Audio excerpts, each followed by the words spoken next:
Ahoy! A fiery horse with the speed of light, a cloud of dust, and a hearty Hi-Yo Silver, the Lone Ranger.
With his faithful Indian companion Tonto, the masked rider of the plains led the fight for law and order in the early western United States.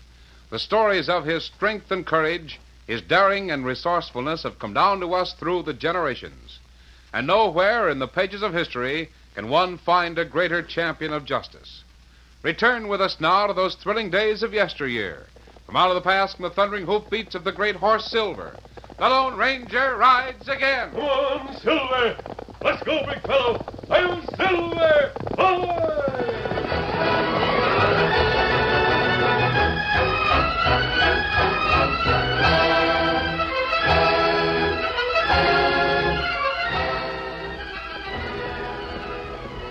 It was about noontime when young Russ Bailey arrived at the Broken Arrow Ranch house. Oh, boy. Quickly he dismounted, Steady. unsaddled the big rangy buckskin, and turned the horse into the corral. Get.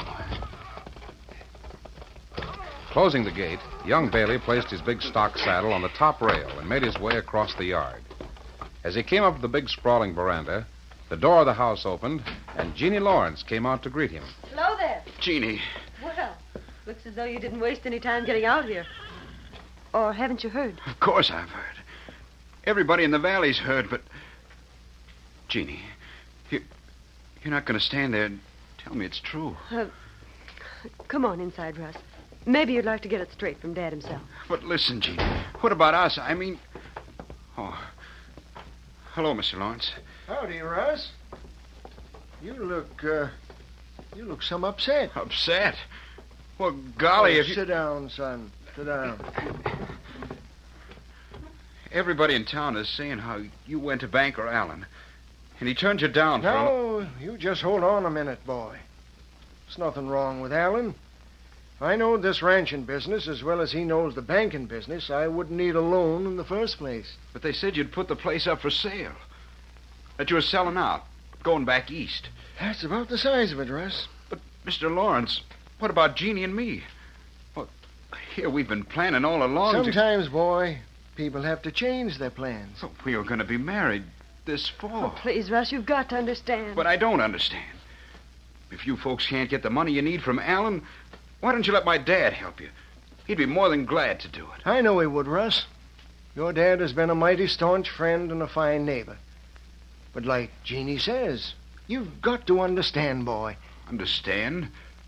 What? That I am a hopeless failure in this ranching business. Oh, that's nonsense. Well, maybe it's nonsense, but it's true. Your dad and I came to Indian Valley pretty near 25 years ago. We started out even. For 25 years, he's been going ahead. I've been going backwards. But you've had lots of bad luck. And lots of bad judgment. No, Russ, I'm getting out. Getting out while I can still scrape up enough to pay off what I owe. Golly. I don't know what to say. Jeannie knew what to say when I told her the news. Dad, please. Jeannie?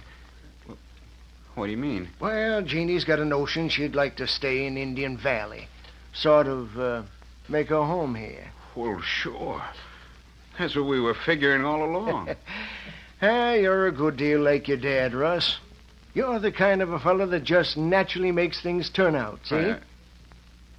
I don't get what you're driving at, Mr. Lawrence. Well, in a way, it was Jeannie's idea. Like I said, she favors the notion of staying out here. Me, I've got my mind all made up to go on back east. You said that. Uh-huh. I also said that the place was for sale, didn't I? What?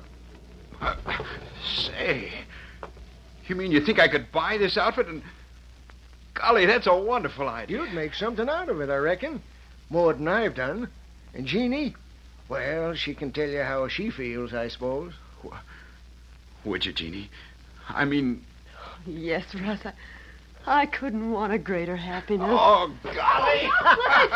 Now. Before you two get to making any big plans, you'd better let Russ go home and talk to Cash about it. I reckon he'd want some say in the matter. Don't worry. He'll loan me the money to get started. I know he will. You better be sure first. They don't call him Cash Bailey for nothing. And I reckon if he likes the idea, he'll furnish the money. And if he don't, well, you'll be out of luck, that's all. Oh, I've as good as got it right now. But they said in town that you were asking $35,000 for the ranch. Uh-huh. Biggest part of that goes to the bank, though. Won't be much left when I get through paying off.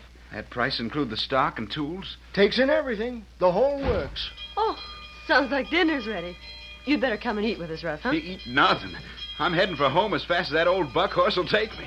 See you later, folks. I got business to take care of.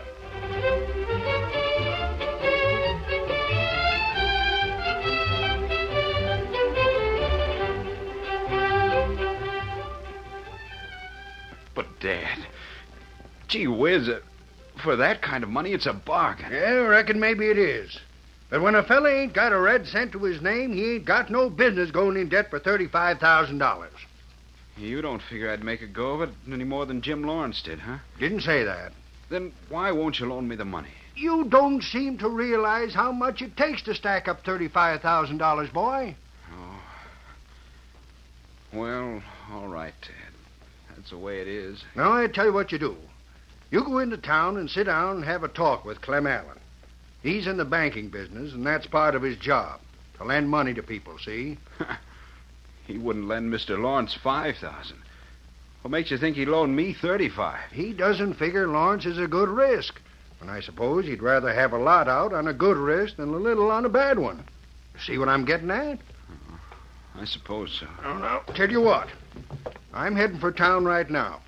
How'd it be if I was to go in and have a talk with Allen, huh? Sure wouldn't do no harm. Now, would it, huh? No, I suppose it wouldn't. Well, I'll tell him you'll be in sometime this afternoon or in the morning. See you later, son. Sure. Sure, you bet, and thanks. Thanks a lot, Dad.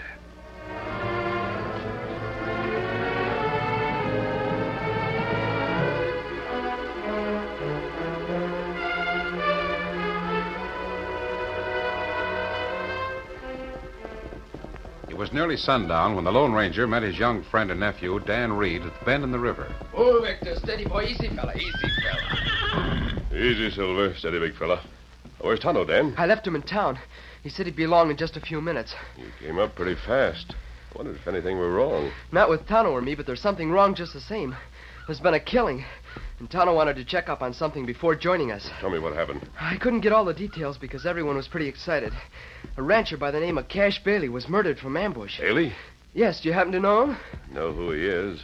One of the original settlers in the valley. They were getting a posse together to hunt for the killer. Do they have any idea who to look for? Look, sir, a rider coming this way. Are we going to get out of sight? No, Dan. He must have seen us while we've been talking here beside the trail. I'll wait and see who it is. Now, you said the townsmen were getting a posse together. What else did you learn? Not very much, but I think Tonto may have found out something. He told me to ride out here fast and meet you and that he'd be along soon.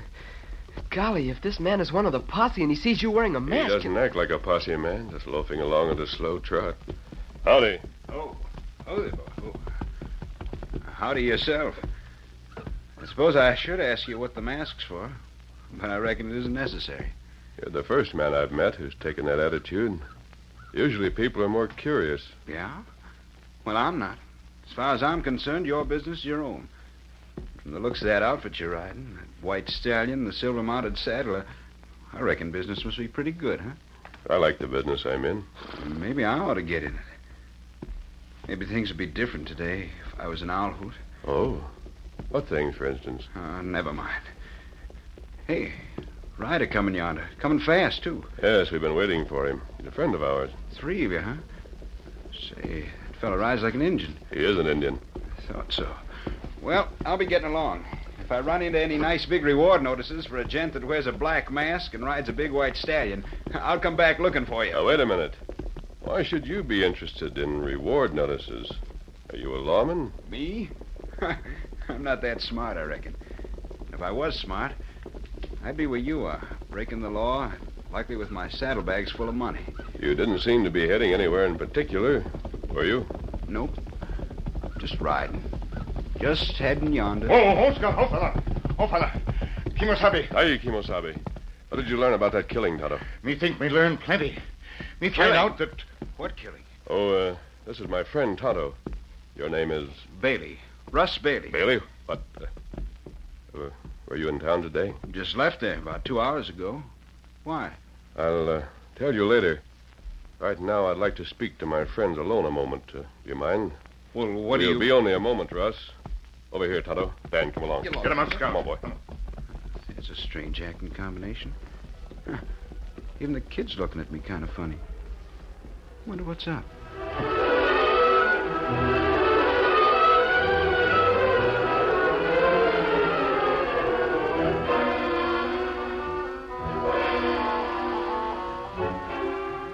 For perhaps 5 minutes, the Lone Ranger talked with Tonto and Dan Reed by the trail side.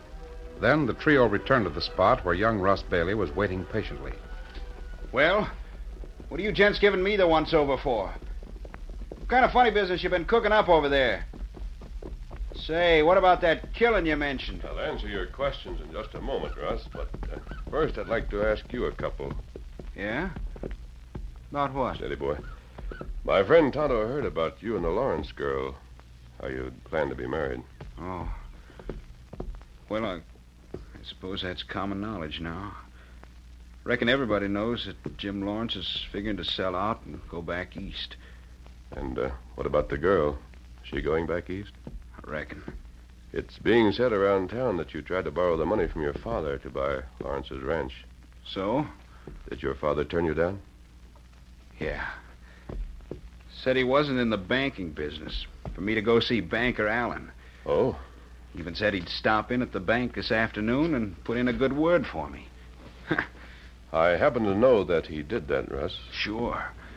That's all the good it did. I just came from town and old man Allen turned me down cold. It's only 3 or 4 miles to town from here.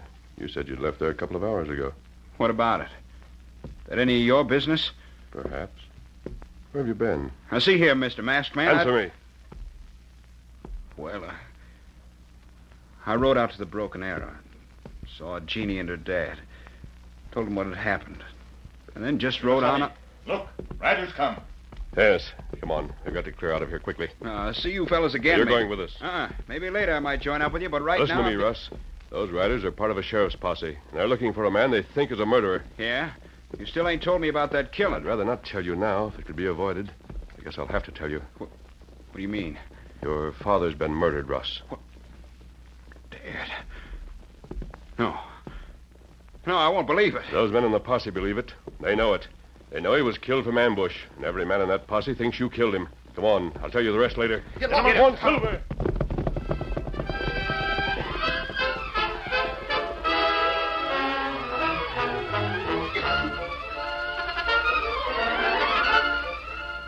The curtain falls on the first act of our Lone Ranger story. Before the next exciting scenes, please permit us to pause for just a few moments.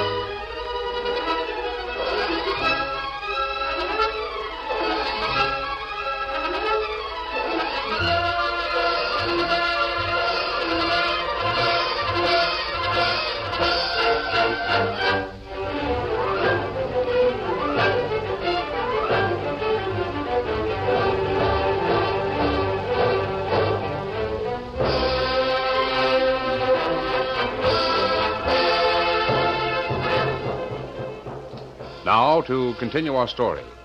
Darkness had fallen over the hill country. By hard riding and the skilled tactics of the Indian Tonto, the Lone Ranger and his friends, accompanied by young Russ Bailey, had eluded the sheriff's posse. A little later, the party of horsemen reined up at the Lone Ranger's campsite. Oh, Silver. Oh, fella. Pretty slick spot you got for a camp. Really big fella. I think you'll be safe enough here until Tonto and I return. Safe enough? I don't care about being safe. Don't you suppose I'm just as interested in finding whoever killed my dad as you are? Yes, I know you are. But you might take unnecessary chances, Russ. I don't care about that. I do. In the first place, I still don't know who you fellas are. Either you or this Injun or both of you know something you're not telling me. Russ, we have a very good reason to believe that you're innocent. But we'll need your help to prove it. I'm more than willing to help. Good. For the time being, we want you to stay here in this camp, out of sight, with Dan Reed. Mind telling me what you're going to do? Right now, I'm going to the Broken Arrow to speak to Jim Lawrence and his daughter. Jeannie, I wonder what she thinks. What would people naturally think? You try to borrow money from your father, he refuses to loan it to you. I felt pretty bitter about it. Then my dad gets ambushed, and I turn up missing. But Jeannie, she knows I wouldn't do anything like that. No one knows until it's been proved. Come on, Tonto. You ready? Dan, you better take care of your horse and Russ's. I will. Steady, big fella. I'll picket them down by the riverbank. Adios. Adios. Come on, Silver. Get him up, Scout.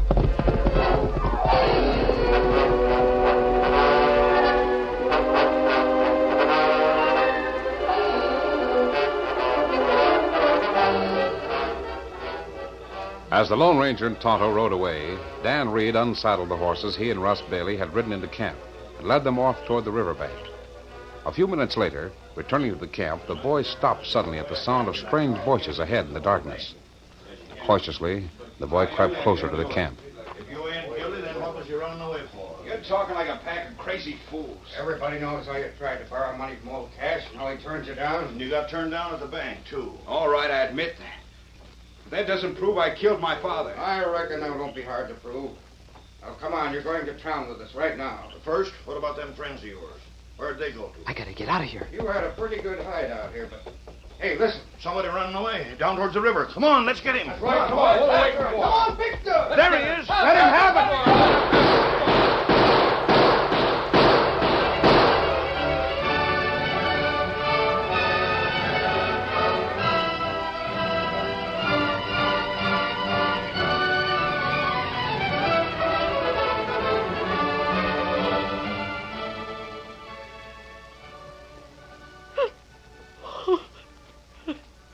Now, Jeannie, there ain't no sense in getting yourself all worked up like that. But if they find him, what will they do? Well, I ain't rightly sure. Of course, the boy running away like he did, that won't help his case any. Oh, if only I could see him, talk to him.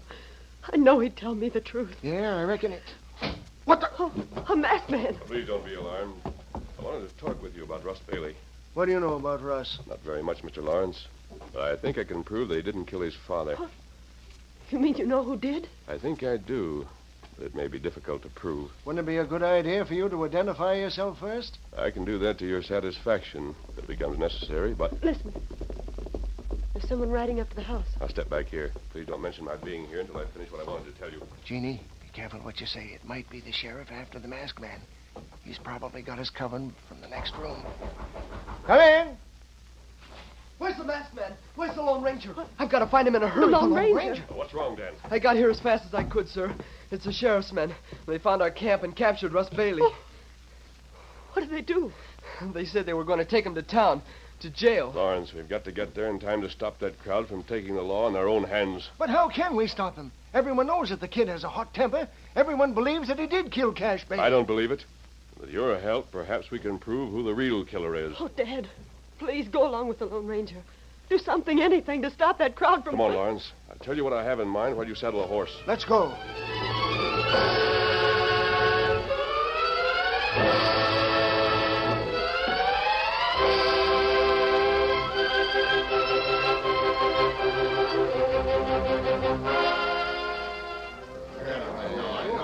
As far as the sheriff was concerned, every scrap of evidence in the killing of Cash Bailey pointed to the man's son. Now, Russ, I want some straight talk from you. I've got nothing to lie about, Sheriff. Everybody knows you tried to borrow a considerable sum of money from your dad. and that he turned you down. You're barking up the wrong tree. My father had just been to the bank. Maybe he drew out some money. Maybe he was killed because he was packing a bank. That's out, my boy. I've already checked that possibility with Mr. Allen here. He didn't draw out any money, Russ. Only reason he came into the bank was, like I told you before, to see if I wanted to put up the money for you to buy Lawrence's place. Oh, here comes Lawrence now. Howdy, Jim. Sheriff, I want to talk to you alone. Oh, what about? First, you lock that boy up, you hear? And leave someone here to guard him. Oh, what's the idea? And get this jailhouse cleared out. Send these people home and come with me. I've run onto something that will probably answer all the questions you've been asking.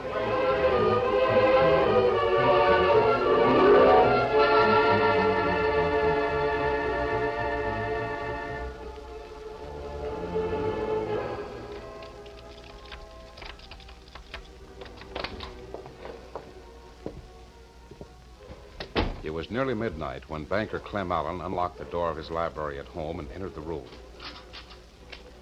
As the man lighted the oil lamp on the table, a quiet voice spoke from the corner of the room. Alan, I want to talk with you. What? Sit down at your desk. Masked.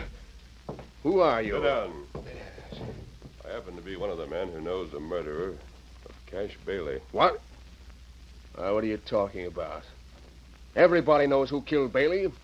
Everybody knows it was his... Everybody thinks it was Russ Bailey, with the exception of two men who know the truth. Why, what two men? As I said, I'm one of them. You're the other one, Alan.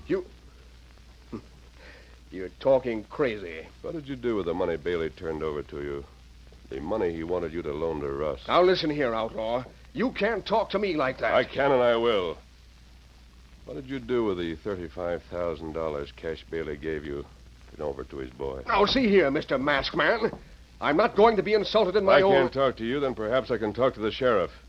He might be interested enough to check up on certain things. I don't care who you talk to. I'm not going to... Well, what do you mean, certain things? There was one slight incident which you couldn't foresee, Alan. It spoiled your perfect plan. Yes? You've told the sheriff and everyone else that Cash Bailey didn't draw out any money at the bank. That's right, he didn't. You're a liar, my murdering friend. Why, you... Shut up. He withdrew $35,000 from his account and left it with you. That's the only reason he told young Russ to go and see you, because he wanted the boy to get the money from the bank instead of from his father. Nonsense. So happens I can prove what I say. More nonsense. When Cash Bailey left your bank, he was feeling pretty good over the prospect of his son marrying Jeannie Lawrence and settling on the Broken Arrow Ranch. He felt so good about it, he tried to buy the girl a wedding gift. What? What do you mean? There was a boy in front of your bank, a youngster named Dan Reed. Very good friend of mine. So? Dan happens to own a very beautiful white horse. He was just dismounting at the hitch rail when Cash Bailey came out of the bank. Oh, Victor, steady, boy. Easy, fellas. Hey, that's a real horse you got there, young fella. You, care to sell him? No, sir, I wouldn't think of it. No? Give you $50 for him, cash. No, sir, I wouldn't take 100 for Victor, nor 200, nor any amount. Any amount could be a pile of money, son. I know it, but this horse isn't for sale at any price. How'd you like to take $500 right now for the outfit? Saddle, bridle, and horse, cash money. Now, look, mister, I don't know who you are nor why you're so determined to buy my horse, but I'll tell you this. All the money in the world wouldn't buy him. Is that clear? Hey, you're a spunky young rooster. Well, the reason I want him, it's for a wedding present, see? Oh. Nobody around here knows it yet, but my boy's getting married real soon, I expect. And I want that white horse for the bride, a wedding present, see? Uh-huh. And if you were thinking I ain't got the money to buy him, here, reckon you can read figures. There's my bank book with my name on it. Name's Cash Bailey, and I pay cash for everything. Yeah, I see. You could afford to, I guess. Now you want to talk business? No, sir. My horse is not for sale at any price, even though I'd like to help you. Perhaps you can tell me why Cash Bailey wanted to buy Jeannie a wedding present. He must have been certain that you were going to lend Russ the money to buy the ranch. Now, see here, Masked Man. He was certain, because he'd arranged the loan with you. He'd made sure by drawing the money out of his own account for you to turn over to Russ when he came in. That'd be mighty hard to prove. No. And Dan Reed told Bailey he didn't have enough money to buy the white horse. Bailey's pride was offended. He showed the boy his bank book. And Dan Reed saw that there had been $35,000 withdrawn from Bailey's account that same day. Who is going to prove that? I know what you're thinking. Because you were smart enough to get Bailey's bank book after you killed him. And you destroyed it. Something else to prove. Well, I'm going to the sheriff and tell him what I know.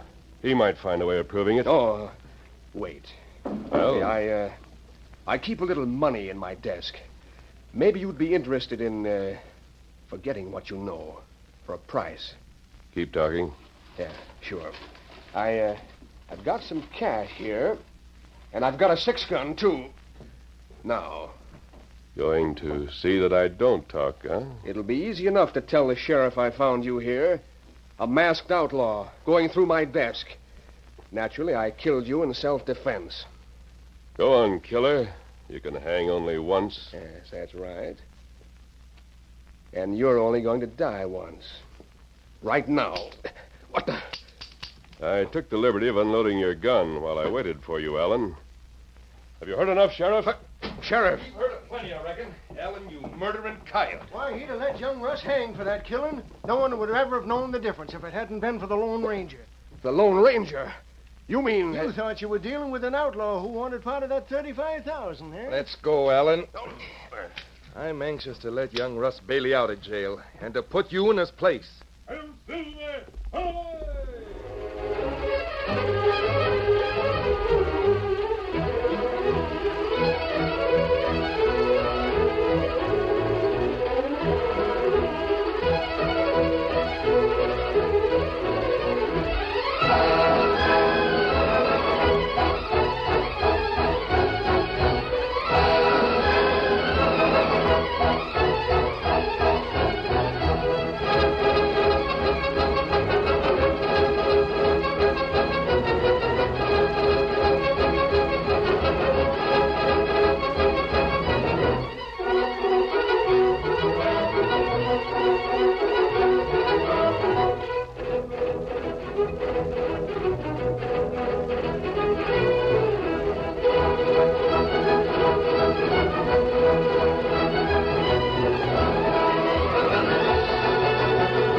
The story you have just heard is a copyrighted feature of the Lone Ranger Incorporated.